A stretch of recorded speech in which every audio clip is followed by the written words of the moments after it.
Hello दोस्तों, Dhananjay Sharma officials में आपका स्वागत है। आज हम लोग देखने वाले हैं सी लैंग्वेज में स्ट्रक्चर, और वो भी पूरा एक बार में, मतलब वन शॉट वीडियो होने वाली है। और इसको देखने के बाद आपके जितने भी जिस तरह के भी क्वेश्चंस एग्जाम में आते हैं वो सारे क्वेश्चंस यहाँ पे कवर होंगे। और हाँ, अगर कंटेंट पसंद आए तो चैनल को सब्सक्राइब करना और अपने दोस्तों के साथ शेयर करना मत भूलिएगा। तो चलिए स्टार्ट करते हैं कि स्ट्रक्चर होता क्या है। पहले तो हम लोग इस बात को समझें कि भाई स्ट्रक्चर है क्या सी लैंग्वेज के अंदर। तो स्ट्रक्चर को असल जिंदगी में जाने से पहले मैं आपको थोड़ा सा इसकी बेसिक डेफिनेशन बताना चाहूंगा। तो सबसे पहले हम लोग इसकी बेसिक डेफिनेशन को समझते हैं। तो अगर आप इसकी बेसिक डेफिनेशन को समझें तो ये कह रहा है कि स्ट्रक्चर एक तरीका है यूजर डिफाइंड डेटा टाइप बनाने का। स्ट्रक्चर एक तरीका है यूजर डिफाइंड डेटा टाइप। याद रखिए, अभी तो फंक्शन था, आपने यूजर डिफाइंड फंक्शन बनाया था इससे पहले क्लास में। आज आप क्या बनाने वाले हैं? User defined data type. इस टर्म को याद रखिएगा, अभी मैं इसको फिर से बताऊंगा, ठीक है। और इसके बाद ये क्या कह रहे हैं? ये कह रहे हैं कि स्ट्रक्चर एक तरीका है जिससे हम लोग कॉम्प्लेक्स डेटा टाइप को बना सकते हैं जिसमें एक से ज्यादा मेंबर रह सकते हैं। इसका क्या मतलब है? अब आइए इसको समझते हैं असल जिंदगी में। तो स्ट्रक्चर को समझने से पहले कुछ बेसिक बात को समझना पड़ेगा। जैसे आपने कहा कि यार मुझे एक वैल्यू रखनी है, कि इंटीजर टाइप की वैल्यू रखनी है। तो आपको बताया गया कि यार इंटीजर टाइप का एक वेरिएबल बना लो ए नाम से।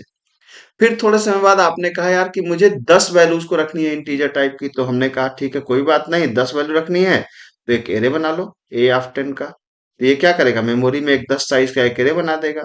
0 1 2 3 4 अप टू कहाँ तक?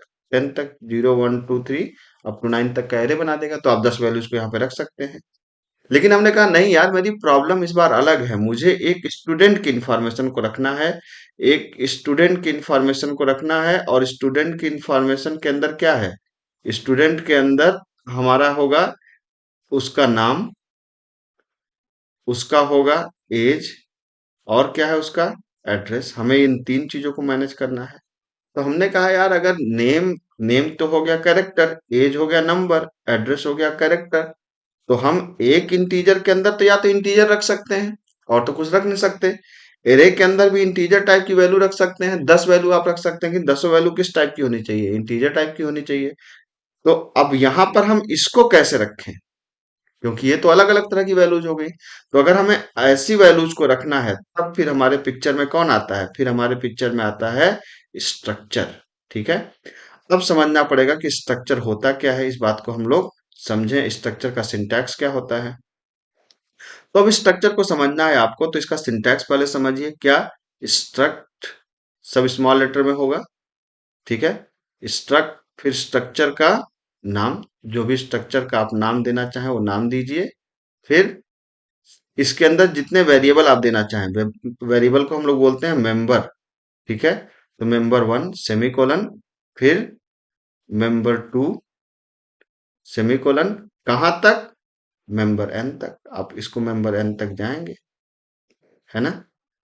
और यहां सेमीकोलन लगाना मत भूलिए, ठीक। तो इसका मतलब ये हुआ कि अगर मुझे ये वाला स्ट्रक्चर बनाना हो, जो ये स्ट्रक्चर आप यहाँ पर देख रहे हैं, ठीक। तो कैसे बनाऊंगा मैं इसको? अगर मुझे ये स्ट्रक्चर बनाना है, कौन वाला? ये वाला। तो कैसे बनेगा? सिंपल है। स्ट्रक्ट, क्या नाम रखना चाहते हैं आप? जो भी नाम रखना चाहते हैं। मान लीजिए आपने कहा स्टूडेंट, ठीक है। इसके अंदर क्या होगा? नाम।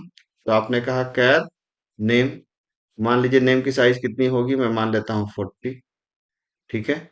एज तो इंटीजर टाइप का होगा, तो आपको I N T age. Address फिर से करेक्टर एरे होगा, तो कैर, मान लीजिए एड्रेस आपने कर दिया, और एड्रेस के अंदर आपने मान लीजिए कर दिया इसकी साइज है 60, और इस सेमीकोलन लगा दिया, ठीक। तो इसका मतलब इसको आप विजुलाइज इस तरीके से कर सकते हैं कि मेमोरी में एक डिब्बा बना, मेमोरी में एक डिब्बा बना, और इस डिब्बे के अंदर क्या हुआ? इस डिब्बे के अंदर एक बड़ा डिब्बा बना। इस डिब्बे में तीन छोटे छोटे डिब्बे बने। पहले का नाम क्या है? नेम। दूसरे का नाम क्या है? एज। और तीसरे का नाम क्या है? एड्रेस, है ना। पहला मेमोरी में कितनी जगह लेगा? 40 बाइट, चूंकि एक इंटीजर 1 बाइट लेता है। दूसरा कितना लेगा? एक सॉरी, एक करेक्टर 1 बाइट लेता है, 40 बाइट। एक इंटीजर 4 बाइट लेता है, तो इसलिए क्या हो जाएगा? 4 बाइट यहाँ पे हो जाएगा। और एड्रेस का कितना हो जाएगा? 60 बाइट हो जाएगा। अब इस पूरे का नाम क्या है? इस पूरे का नाम है स्टूडेंट, है ना। इस पूरे का नाम है स्टूडेंट, आप इसको लिख सकते हैं, ठीक। अब यहाँ पे एक और बहुत इंपॉर्टेंट बात आती है, ये आप स्ट्रक्चर अब तक समझ गए होंगे, स्ट्रक्चर को मैं यहाँ पे सिंटैक्स आप समझ गए होंगे, ये मैं हटाता हूँ यहाँ से। ठीक।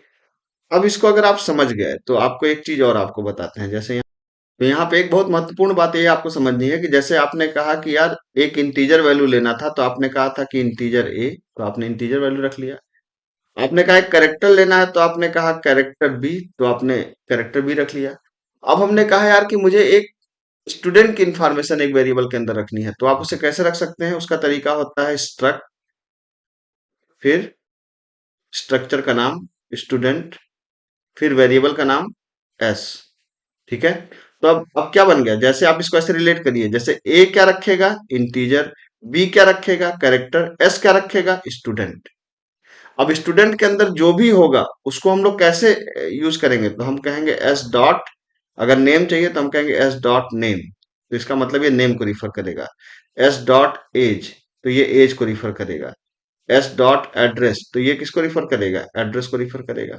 ठीक है। तो ये हो गया स्ट्रक्चर के वेरिएबल बनाने का तरीका, और ये हो गया मेंबर्स को एक्सेस करने का तरीका, मतलब डॉट लगा करके मेंबर को हम लोग एक्सेस कर सकते हैं। अब इसके एक छोटे से प्रोग्राम को आप देखना चाहें तो आइए हम इसका एक छोटा सा प्रोग्राम देखते हैं।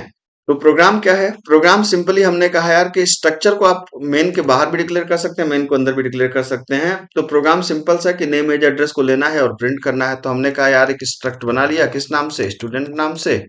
अब क्या है कि आपने कहा कैर नेम, मान लीजिए नेम की साइज आपने कर दिया था 40, एक आपने कहा था INT एज, और दूसरा आपने कहा था कैर एड्रेस। ठीक है, इसकी साइज आपने कर दिया था 60। ठीक। और यहाँ सेमीकोलन लगा दिया था। अब स्ट्रक्चर का एक वेरिएबल बनाना था, क्या था? Struct student S. ठीक है। और फिर आपको नाम चाहिए तो आप क्या कर सकते हैं? प्रिंटफ, हमने कहा भाई एंटर नेम, नाम को दे दो हमें। तो नाम को देने के लिए अगर पूरा नाम चाहिए तो आप गेट्स लगा सकते हैं, एस डॉट नेम। ठीक। अब ये हो गया आपका क्या? Printf enter age. ठीक। एंटर एज आप कर सकते हैं क्या? Scanf %d comma address of age. ठीक है। फिर आप कह सकते हैं प्रिंटफ एंटर एड्रेस, तो आप एड्रेस ले सकते हैं। स्कैनफ %d कामा एंड क्या है? एड्रेस। ठीक। एंड मतलब एस डॉट तो लगाना मैं भूल ही गया, एस डॉट एज और S dot address, S dot लगाना बहुत जरूरी है। ठीक है। अब यहाँ पर आप चाहें तो प्रिंट करा सकते हैं क्या? आपने कहा कि /n name is equal to name की वैल्यू, नेम की वैल्यू कहाँ पे होगी? नेम की वैल्यू होगी एस डॉट नेम, मतलब नेम नेम वाले डिब्बे के अंदर चला गया होगा। ठीक है। और उसी तरीके से आपने क्या कहा? Printf /n age is equal to %d comma age की वैल्यू। ठीक। यहाँ पर आप इसको ना भी लगाएं तो चलेगा, या एड्रेस को भी आप चाहें तो ऐसे रीड कर सकते हैं, जैसे आप चूंकि स्ट्रिंग है ना, तो आप इसको ऐसे रीड कर सकते हैं, एस डॉट एड्रेस। ठीक है। ये हो गया आपका। अब एज कहाँ पे होगा? एज होगा आपका एस डॉट किसके अंदर? एस डॉट एज के अंदर एज होगा। ठीक। और आपका एड्रेस कहाँ होगा?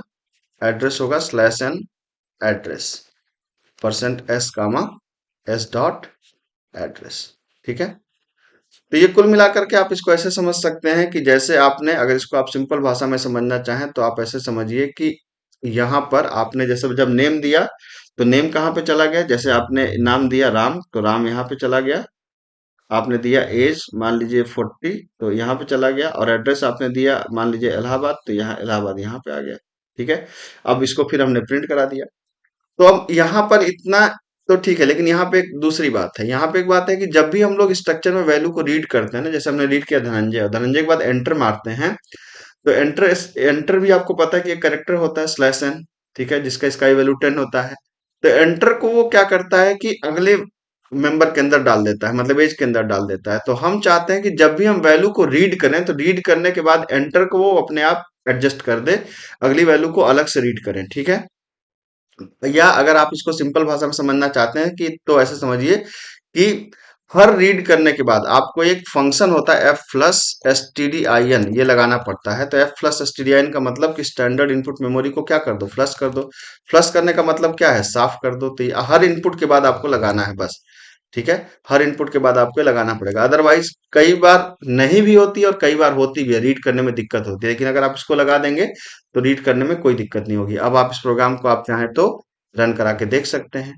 ठीक है, तो अगर आप इस प्रोग्राम को रन कराएं तो देखिए कितना अच्छा है। नेम दिया, हमने कहा कि नेम है धनंजय शर्मा, अपना नाम दिया मैंने, एज दिया मैंने अपनी 40, और एड्रेस दिया मैंने प्रयागराज, ये देखिए। तो ये आ गया, नेम एज एड्रेस आपका स्टोर होके आ गया।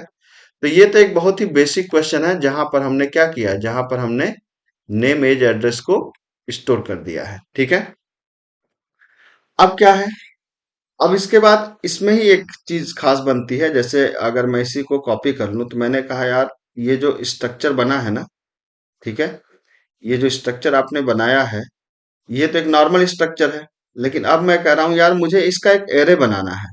एरे बनाने का क्या मतलब है, एरे बनाने का मतलब यह है कि मैंने कहा यार मुझे कई स्टूडेंट की इंफॉर्मेशन को स्टोर करनी है। तो कई स्टूडेंट की इंफॉर्मेशन को स्टोर करने का क्या मतलब है, तो अभी मैंने वेरिएबल कैसे बनाया था, मैंने बनाया था स्ट्रक्ट, स्ट्रक्ट स्टूडेंट, और एस बनाया था मैंने, ऐसे ही बना था एस। ठीक है, अब आप करेंगे नहीं मुझे 5 लोगों का रखना है, तो कोई दिक्कत नहीं, जैसे आप एरे बनाते थे ना वैसे आप यहाँ पे 5 कर दें, काम खत्म हो जाएगा। ठीक है, तो इसका मतलब मेमोरी में क्या बनेगा, मेमोरी में ऐसे 5 डिब्बे बनेंगे। अब आप 5 लोगों की इंफॉर्मेशन रख सकते हैं, तो ये हो गया 0, 1, 2, 3 एंड 4। ठीक है, ये 5 लोगों का। अब हर हर जगह पे, मतलब हर जगह पे क्या होगा, एक ब्लॉक किसका होगा, नेम का, एक ब्लॉक किसका होगा, मतलब मैं इसको सिंपली ऐसे लिख दे रहा हूं कि हर हर जगह पे नेम होगा, हर जगह पे एज होगा, और हर जगह पे एड्रेस होगा। किस पे, एस ऑफ 0 पे।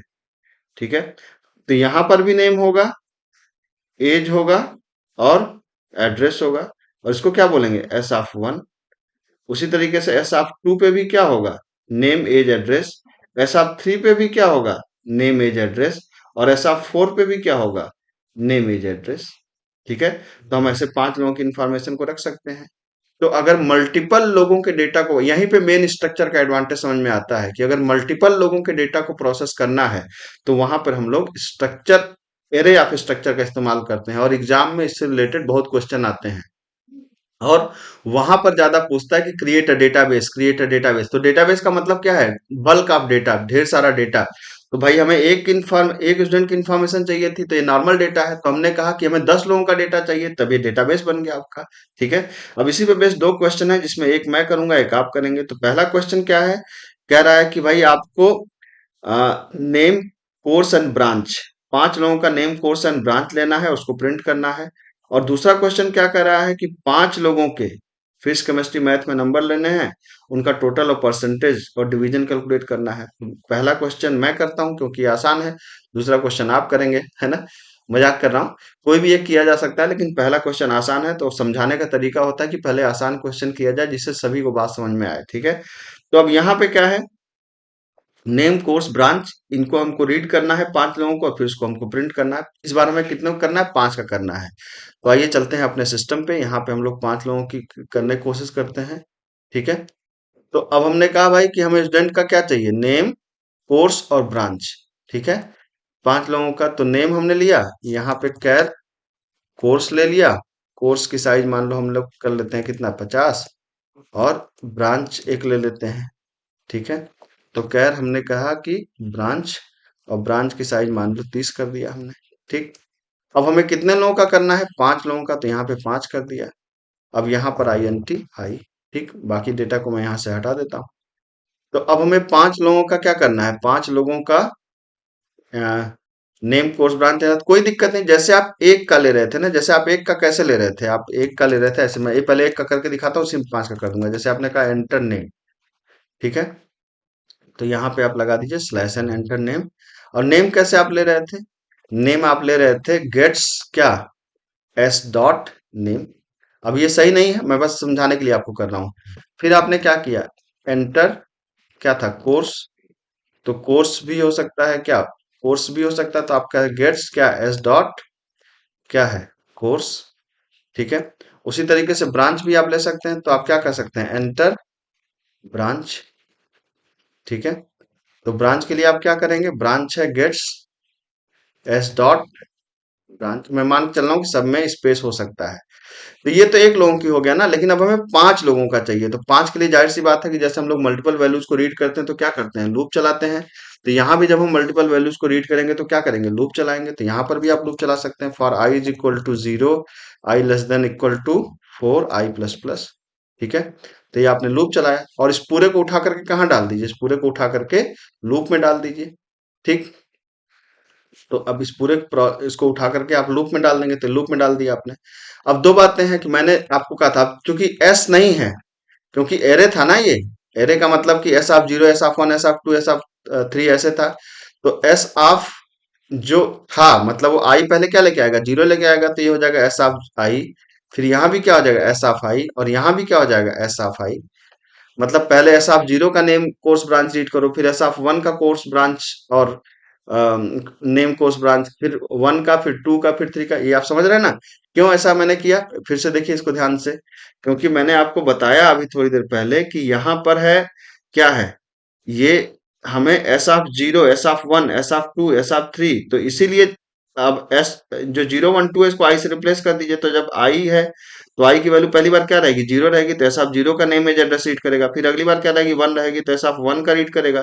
फिर अगली बार क्या रहेगी, 2 रहेगी, तो इसका रीड करेगा। फिर क्या रहेगी, 3 रहेगा, तो इसका रीड करेगा, है ना। तो ये इसने रीड कर लिया। अब अभी एक चीज बाकी रह गई, क्या, मैंने कहा था कि रीड करने के बाद एफ प्लस लगाना जरूरी है। ठीक है, तो एफ प्लस को आप लगा दीजिए यहाँ पर। ठीक, तो एफ प्लस को आप यहाँ पर आपने रीड किया, और हर रीड के बाद एफ प्लस को जरूर लगा दीजिए। ठीक, जिससे वैल्यू को प्रॉपर हम लोग रख सकें। अब भाई 5 वैल्यू को हमने रीड तो कर लिया, लेकिन पांचों को प्रिंट भी तो कराना पड़ेगा ना। तो पांचों को प्रिंट कैसे कराएंगे, अच्छा, अब इसमें दिक्कत आएगी कि भाई हम कौन से नंबर की वैल्यू दे रहे हैं। कहने का मतलब क्या है, अभी आपको समझ में आ जाएगा, अभी रुक जाइए 2 मिनट। तो हमको यहाँ पर क्या करना पड़ेगा कि हमको बताना पड़ेगा ना कि भाई कौन सी वैल्यू दें। तो हमने यहाँ पे क्या कर दिया, हमने कहा printf slash N enter record number. ठीक है, अब रिकॉर्ड नंबर मतलब %d। अब दिक्कत क्या है, जब आप रिकॉर्ड नंबर बोलेंगे तो रिकॉर्ड नंबर में क्या हो रहा है, रिकॉर्ड नंबर अगर मैं यहाँ पे आई को प्रिंट कराऊं तो आई की शुरुआती वैल्यू 0 है, तो रिकॉर्ड नंबर 0 तो हम कहेंगे नहीं कि enter record number 0। Record number 0 क्या होता है, तो आप क्या कहेंगे, रिकॉर्ड नंबर 1। तो आई को क्या कर देंगे, i+1। तो ये कहेगा रिकॉर्ड नंबर 1, रिकॉर्ड नंबर 2 दीजिए। एक बार जब आपने दे दिया, तो देने के बाद आपको क्या करना पड़ेगा, ठीक है, देने के बाद आपको क्या करना पड़ेगा, आपको फिर इसको प्रिंट कराने के लिए लूप चलाना पड़ेगा। तो i equal to 0 less or equal then 4i++। आपने फिर से लूप चला दिया और आपने कहा प्रिंटफ स्लैश एन।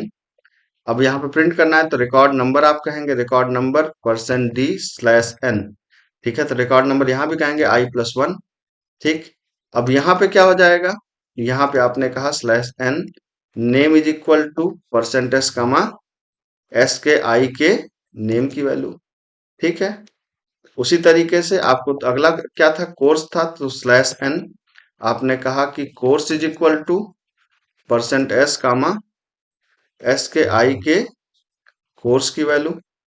फिर आपने कहा प्रिंट ऑफ क्या, स्लैश एन नेम कोर्स हो गया, और क्या था, ब्रांच था।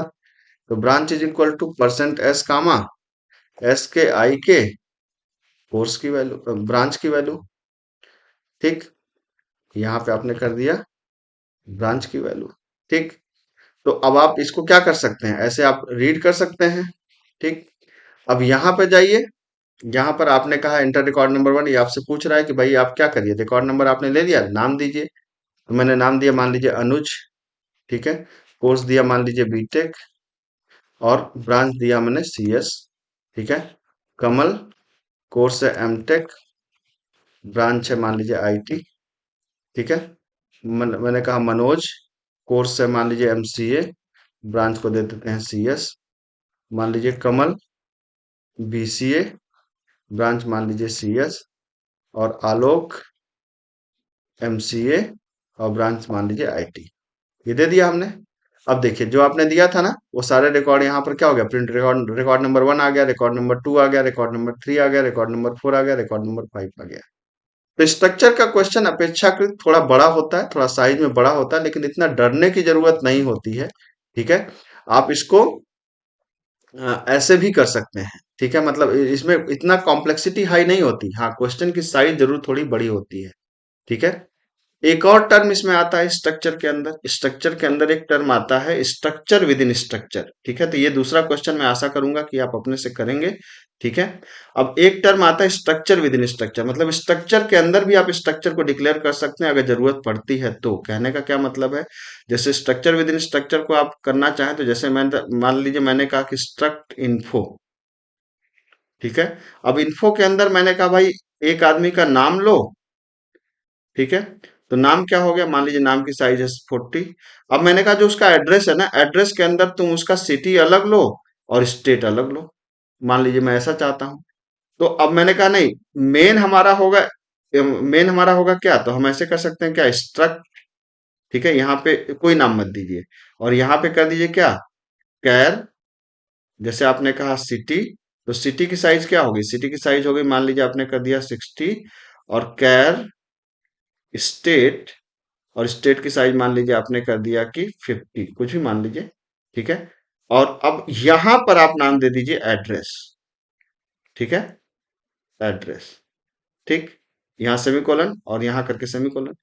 तो ये क्या होता है कि एक स्ट्रक्चर के अंदर हम लोग एक स्ट्रक्चर को बना सकते हैं। जैसे स्ट्रक्चर है, इसके अंदर एक स्ट्रक्चर और बन गया। ठीक है, इसको अगर आप समझना चाहें तो बिल्कुल आराम से समझ सकते हैं। जैसे इसको समझने के लिए आप ऐसे समझें कि आप समझिए कि एक बड़ा सा स्ट्रक्चर बना है इस तरीके से। ठीक है, इसके अंदर क्या है, इसके अंदर एक है इन्फो, मतलब इन्फो, इन्फो नाम का स्ट्रक्चर है। इसके अंदर पहला क्या है, नेम है। ठीक है, तो पहला आपने नेम दे दिया। ठीक, लेकिन दूसरा फिर एक स्ट्रक्चर है, दूसरा फिर एक स्ट्रक्चर है, और स्ट्रक्चर के अंदर दो मेंबर हैं। कौन कौन से, पहला है क्या, सिटी, और दूसरा क्या है, स्टेट। है ना, इस पूरे स्ट्रक्चर का नाम क्या है, इस पूरे स्ट्रक्चर का नाम है इन्फो। ठीक है, और इस जैसे इस स्ट्रक्चर का नाम क्या है, एड्रेस। ठीक है, तो अगर मुझे नेम एक्सेस करना होगा तो जैसे मैंने स्ट्रक्चर का एक वेरिएबल बनाया, मान लीजिए स्ट्रक्चर का मैंने वेरिएबल बनाया स्ट्रक्ट, स्ट्रक्ट STUS। अब आपने कहा कि नाम चाहिए तो आप क्या कर सकते हैं, एस डॉट नेम, तो एस डॉट नेम आपको मिल जाएगा। लेकिन अगर इसका सिटी चाहिए तब कैसे मिलेगा आपको, ये मिलेगा S dot address dot city. इसका स्टेट चाहिए तब कैसे मिलेगा आपको, S dot address dot state.